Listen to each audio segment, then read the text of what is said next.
Assalamualaikum dear students, welcome back to Smart Path Academy। Next organelle है हमारे पास पिरोक्सिसोम and ग्लाइकोक्सिसोम्स। Previous lecture में हमने vacuole को डिस्कस किया, वैक्यूल का स्ट्रक्चर, उसका फंक्शन, प्लांट्स के अंदर और एनिमल्स के अंदर उसके फंक्शंस को डिस्क्राइब किया। तो इस लेक्चर में हम पिरोक्सिसोम एंड ग्लाइकोक्सिसोम को डिस्कस करेंगे कि क्या होती है और इनका क्या फंक्शन होता है। पिरोक्सिसोम जो है वो क्रिश्चियन डेटिव ने 1965 में डिस्कवर किया। ये ग्रीक वर्ड पर ऑक्सी और सोमा से निकला है। सोम वर्ड जहां भी आता है उसका मतलब यही होता है कि वो सोमा से अराइज हुआ है और बॉडी मीनिंग है इसका।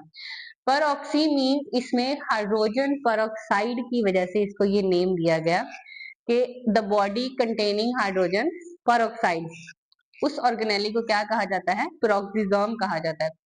अगर इसकी कंपोजिशन देखें तो इसकी कंपोजिशन में बहुत सारे एंजाइम्स आते हैं, वैरायटी ऑफ एंजाइम जो कि ऑक्सीडेटिव्स कहलाते हैं, ऑक्सीडेशन करवाते हैं, एडिशन ऑफ ऑक्सीजन करवाते हैं, removal of electron and removal of hydrogen.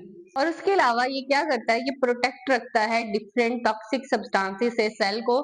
अगर इसके फंक्शंस देखें तो सबसे पहला फंक्शन यही है कि ये डिफरेंट टॉक्सिक सब्सटेंसेस से सेल को क्या करता है? प्रोटेक्ट करता है, सेल को राइट देता है, get right to cell from toxic substances. Second इसका जो फंक्शन है कि ये ऑक्सीडेशन ऑफ हाइड्रोजन परऑक्साइड करवाता है। किस तरह से करवाता है कि इसमें कैटालेज एंजाइम मौजूद होता है जो कि इसको कैटालाइज करवा देता है, जिसमें से ऑक्सीजन और वाटर जो है वो रिलीज होता है।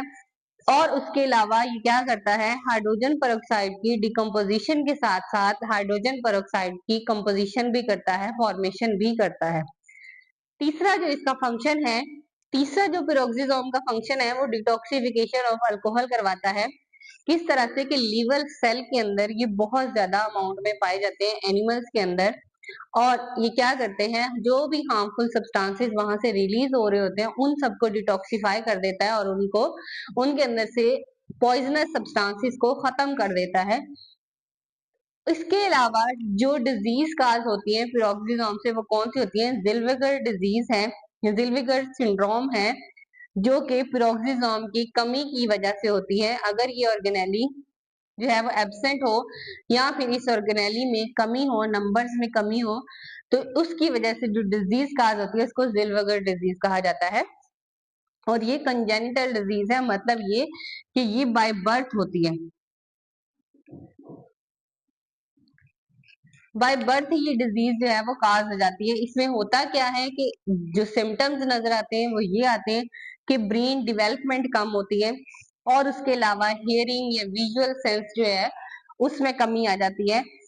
अब इसका जो भी बाय बर्थ डिजीज होती है उसमें कम रिकवरी के चांसेस होते हैं। So no cure and no effective treatment जो है वो इसका होता है, और फर्स्ट ईयर में ही बच्चे की क्या हो जाती है? डेथ हो जाती है। इसका मतलब ये है कि पिरोक्सिसोम ऑर्गेनेली जो है वो एनिमल सेल के अंदर पाई जाती है। ये आपको एक सेल का स्ट्रक्चर नजर आ रहा होगा जिसमें जो है आपको यूरेट ऑक्सीडेज एंजाइम जो है वो दिखाया गया है। उसको अगर हम ज़ूम इन करें तो ये उसकी लिपिड बाई लेयर है, प्लाज्मा मेम्ब्रेन है। नेक्स्ट आपके पास जो ऑर्गेनेली है ग्लाइकोक्सिसोम, और ये ऑर्गेनेली सिर्फ और सिर्फ प्लांट्स के अंदर पाई जाती है। सेम एज इट इज वही फंक्शन परफॉर्म करती है जो पिरोक्सिसोम करती है, लेकिन ये प्लांट्स के अंदर पाई जाती है। इसमें भी ऑक्सीडेज कैटालाइसिस एंजाइम्स प्रेजेंट होते हैं जो क्या करते हैं? जो लिपिड को कन्वर्ट करते हैं कार्बोहाइड्रेट में। और ये कब कन्वर्ट करते हैं?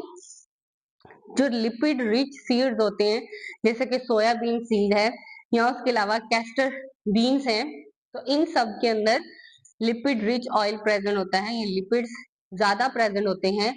ये लिपिड जो है ये कन्वर्ट हो जाते हैं कार्बोहाइड्रेट में ड्यूरिंग जर्मिनेशन। जब जर्मिनेशन का प्रोसेस होता है या जर्मिनेशन का टाइम आता है तब ये लिपिड जो है ये कार्बोहाइड्रेट में कन्वर्ट होते हैं।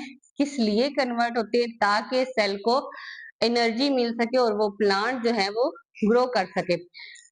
और उसके अलावा ये उन सीड्स में पाए जाते हैं जैसे कि मैंने आपको बताया जहाँ पे लिपिड की अमाउंट ज्यादा होती है, मतलब ग्लाइकोलिसिसोम वहां पे ऑर्गेनेली पाई जाती है, जबकि वहां पे एब्सेंट होगी जहां पे लिपिड की कमी होगी। जैसा कि पी प्लांट है या पी सीड है, मटर है, उसके अंदर जो है वो लिपिड की कंसंट्रेशन ज्यादा नहीं होती, तो वहां पे ग्लाइकोलिसिसोम जो है वो एब्सेंट होंगे। सोयाबीन एंड कैस्टर बीन्स वगैरह ऐसे सीड जिनके अंदर लिपिड की कंसंट्रेशन ज्यादा है, उनके अंदर ग्लाइकोलिसिसोम जो है वो प्रेजेंट होगी। सो ये थी हमारी दो ऑर्गेनेलीज, प्रोक्सिसोम जो कि एनिमल सेल के अंदर पाई जाती है, और ये बहुत सारे एंजाइम को कैटालाइज करवा रही होती है, बहुत सारे एंजाइम्स प्रेजेंट होते हैं जो कि हाइड्रोजन पेरोक्साइड की फॉर्मेशन भी करते हैं और उनको कैटालाइज भी करवाते हैं। और दूसरी हमारे पास है ग्लाइकोलिसिसोम जो कि प्लांट्स के अंदर पाई जाती है, और इसके अलावा जब ये प्लांट्स के अंदर पाई जाती है तो लिपिड को कन्वर्ट करती है कार्बोहाइड्रेट में, जिसकी वजह से पौधे को एनर्जी मिल रही होती है। सो इस टॉपिक से रिलेटेड आपका कोई क्वेश्चन है तो कमेंट बॉक्स में मुझसे जरूर पूछें। चैनल को सब्सक्राइब करें, वीडियो को लाइक एंड शेयर करें। See you soon in the next video. अल्लाह हाफिज।